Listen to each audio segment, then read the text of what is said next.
Hello les gars, aujourd'hui on se retrouve pour une nouvelle vidéo chez AGS Formule 1. On vous embarque avec nous toute la journée pour un stage de pilotage F4.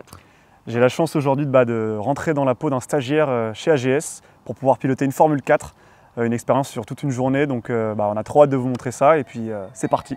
On y va!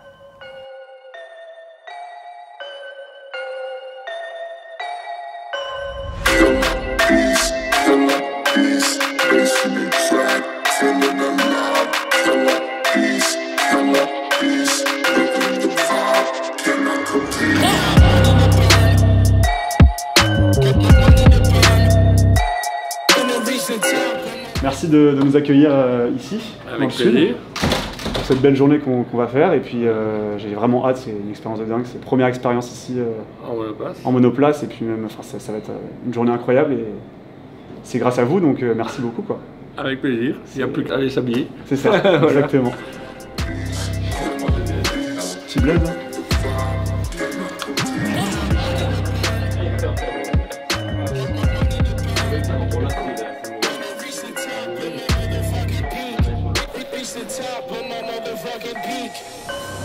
Bienvenue encore une fois chez AGS. Donc le programme du jour, donc là on a le briefing, comme je vous dis 40 minutes à peu près. Ensuite on vous monte la piste avec le minibus.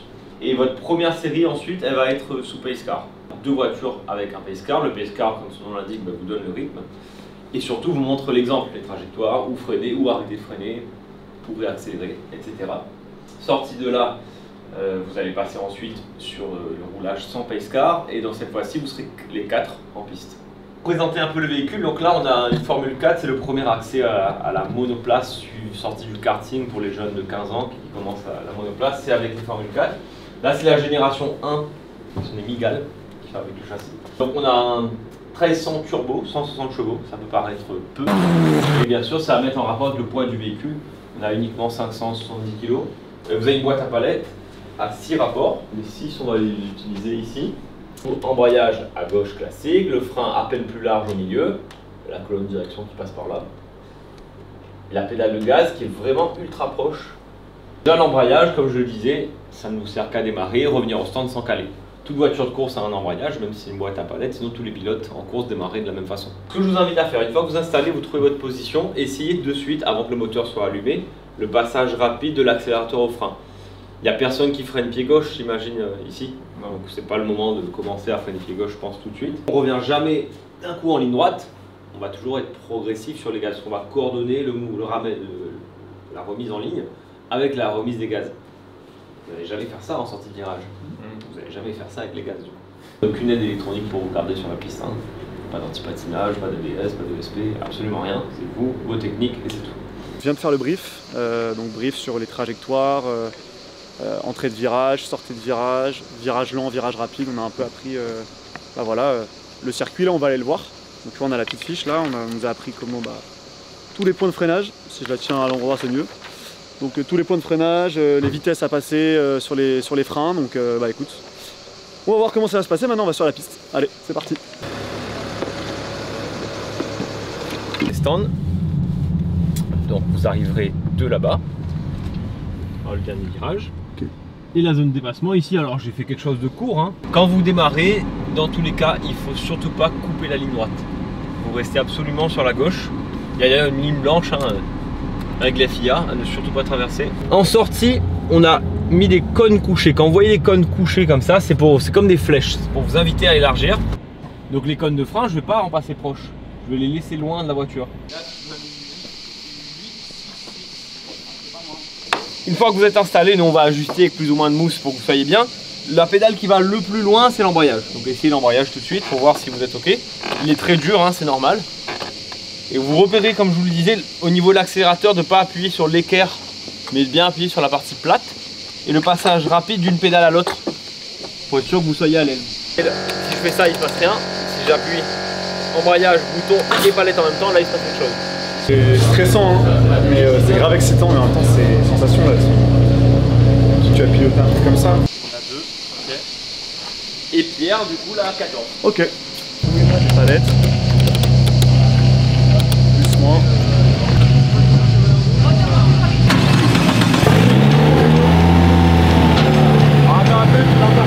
La deuxième, je vais t'envoyer.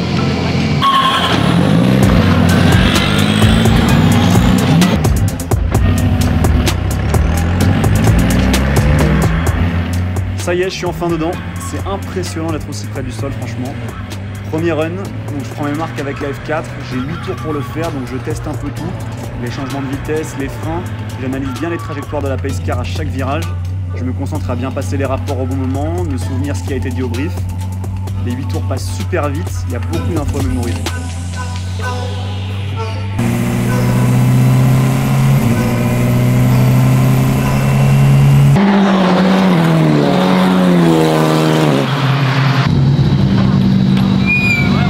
L'attaque de frein, c'est mieux que tout à l'heure, mais tu peux pas vraiment en enlever, tu es obligé de garder pas mal de pression. Donc mets-en encore plus au début pour pouvoir en enlever derrière. En fait, j'ai la 4 avant, là. Ouais. Pas ce que je faisais, mais il faut le faire en tout cas. Tu dois élargir ici en sortie. Bon. Là aussi, il est prêt.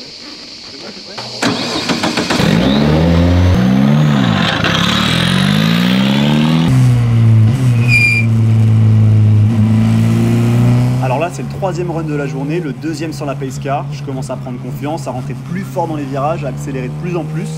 Encore beaucoup d'erreurs, ok, mais je me sens mieux dans la voiture, je suis plus à l'aise. C'est le moment aussi où je teste un peu mes premières limites, donc tout n'est pas parfait, mais j'y vais. J'essaie d'appliquer le plus de conseils qu'on m'a donné depuis ce matin. Et comme je disais, là je rentre un peu plus fort dans les virages. Bon, je suis rentré un peu trop fort peut-être.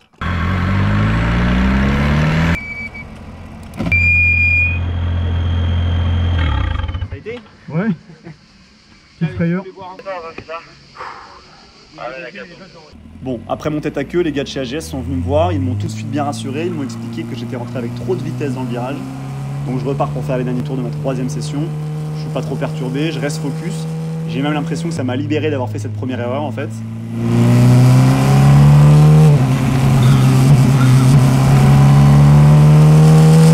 Je vais me dire ok c'est bon, c'est fait, maintenant j'assure. Donc j'enchaîne les tours, je sais que je suis encore limite à certains endroits. Je me concentre énormément à essayer de respecter ce qu'on m'a dit sur les 2 premiers débriefs que j'ai eus.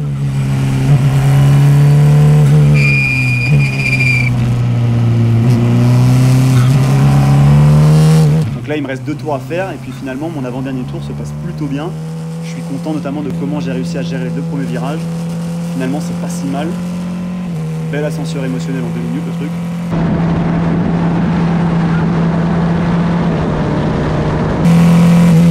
Donc là c'est le dernier tour de la session, je viens de voir que j'ai battu mon record au tour, je suis trop content, j'entre assez bien dans le premier virage et puis hop, excès de confiance numéro 2.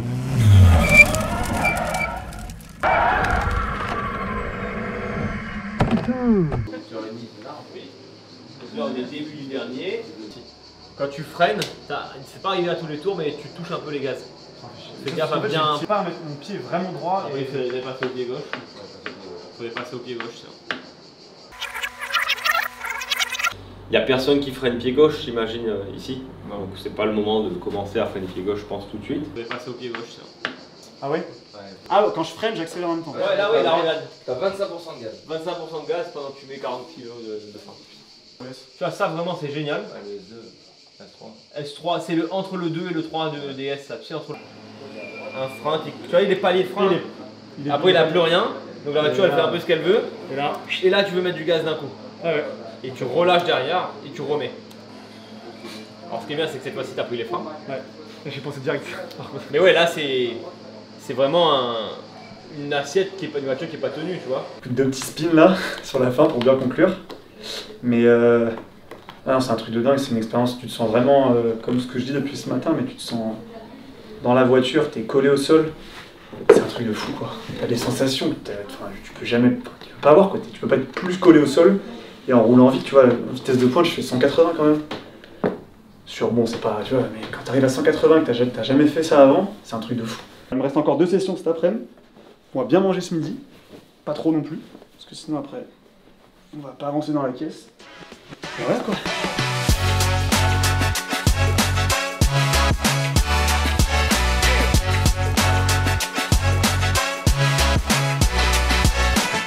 Bon bah les gars, ça y est, on vient de finir de manger, le petit lunch break du midi qui fait du bien parce que bien transpiré ce matin, on a bien dépensé beaucoup d'énergie. Et puis bah là, on va aller changer et refaire 2 sessions sur l'après-midi. Donc voilà avec quoi nous travaillons pour les débriefs. Donc on appelle ça les data, les données embarquées dans le véhicule. Donc ce qu'on a comme données qu'on utilise principalement c'est pression de frein. Donc ce qu'on veut voir surtout, c'est une courbe plutôt comme celle-ci que comme celle-ci, honnêtement. Parce que là, on a une pression de frein assez marquée au départ et une diminution continue de la pression de frein.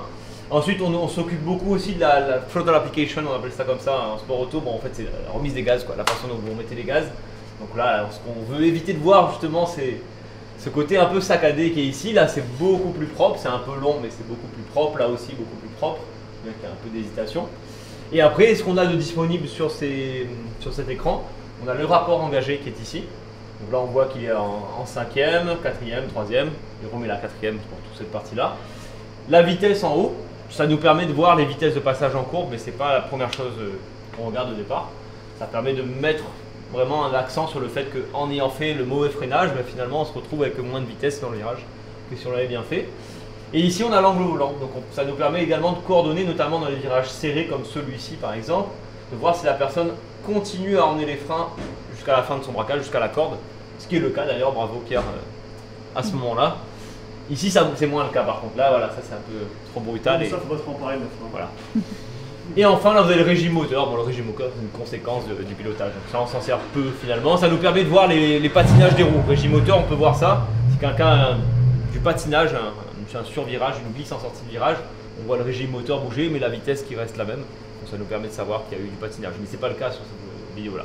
Putain la vache. C'est pas une tête de bandit là? Au cachot.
patate.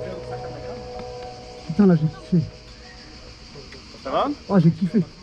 Bon, bah, c'est parfait. Waouh, j'étais trop bien.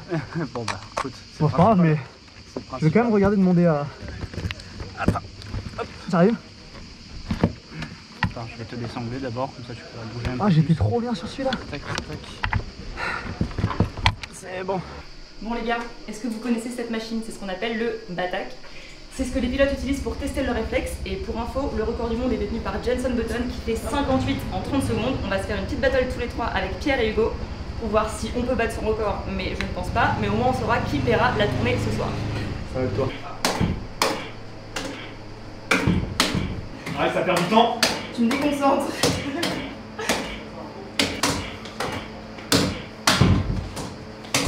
Oh, il a pas eu le dernier.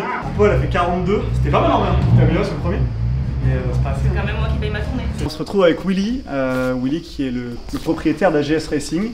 On se trouve dans les locaux ici de garage d'AGS. Est-ce que tu pourrais nous parler un peu de ce qu'a fait AGS dans son histoire? Et ensuite, après, nous raconter un peu ce que fait AGS aujourd'hui. Oui, AGS dans l'histoire, c'est une ancienne écurie de Formule 1. Dans les années 90, c'est une écurie qui était petite avec des amis et un peu familiale, qui a commencé à faire des F2, des F3, la Formule 3000. Ils sont arrivés en F1. Ils ont voulu en F1 commencer à grimper des niveaux, mais bon, c'est très difficile parce qu'à l'époque il y avait 38 voitures au départ. Et donc il fallait se qualifier. Et il fallait passer le week-end, donc c'était pas facile. Et malgré ça, cette petite équipe, ils ont pu marquer des points en championnat du monde. C'était fantastique. Il faut savoir qu'il n'y avait que 6 voitures qui marquaient des points et non 10 pour le moment. Donc ça fait déjà une grosse différence. Et donc malheureusement les budgets ne sont plus arrivés et ils ont dû arrêter le championnat du monde. Et après c'est devenu une école de pilotage, une des premières écoles de pilotage de F1 après la période Formule 1. Et vous proposez, comme ce que je viens de faire aujourd'hui, des journées aussi de driving experience avec les F4 et puis d'autres véhicules. Alors on peut aller de la F4, de la monoplace, on peut faire de la monoplace, passer de la F4, après un certain entraînement et un coaching plus sportif que ce qu'on a fait encore aujourd'hui, passer sur de la 3.5, de la GP2 bientôt et de la F1, et on peut le faire d'une manière classique ou d'une manière moderne, c'est-à-dire on a pris par exemple une petite formule forte pour pouvoir faire des cours de pilotage avec la boîte en roche pour pouvoir se réhabituer à embrayer et à passer les vitesses, comme ce genre de voiture. Et après, tout ce qui est moderne en paddle cycle. Vous proposez aussi, on a eu l'occasion de rencontrer Louis Schlesser il n'y a pas longtemps, oui. une formation un peu plus poussée pour les pilotes professionnels qui voudraient se perfectionner. Quel type de pilote vous pouvez coacher aujourd'hui? Un peu tous ceux qui partent par exemple du kart et qui veulent aller sur la monoplace. Il y a un gros step de pilotage, de compréhension de la voiture. Et donc ça c'est ce qu'on peut proposer avec des ateliers différents, ateliers de freinage, ateliers de car control et de mise en situation un peu plus dépassement et enfin, apprendre réellement le métier en monoplace. Et donc ça on peut le faire. Donc ça part du jeune qui sort du kart ou même à des gens un peu plus âgés qui eux préfèrent faire des courses historiques. Et là on peut le faire aussi sur les courses historiques. Merci beaucoup Willy en tout cas pour cette journée qu'on a passée. En tout cas j'ai pu voir un peu, moi c'était ma première en monoplace. Ouais. J'ai pu voir comment ça se passait, les sensations, etc. Et ça c'est un truc de dingue que j'ai pu vivre et c'est grâce à vous, grâce à AGS. Je voulais remercier AGS parce qu'on a passé une journée dingue. Du coup c'est la fin de cette vidéo. Si vous avez aimé, n'hésitez pas à vous abonner ou à laisser un like, ça nous aidera beaucoup pour continuer, pour vous faire d'autres contenus hyper intéressants comme celui-ci. Un immense merci encore à AGS, à Hugo qui nous a suivis toute la journée. Le boss. Et on se retrouve très vite. Allez, salut les gars.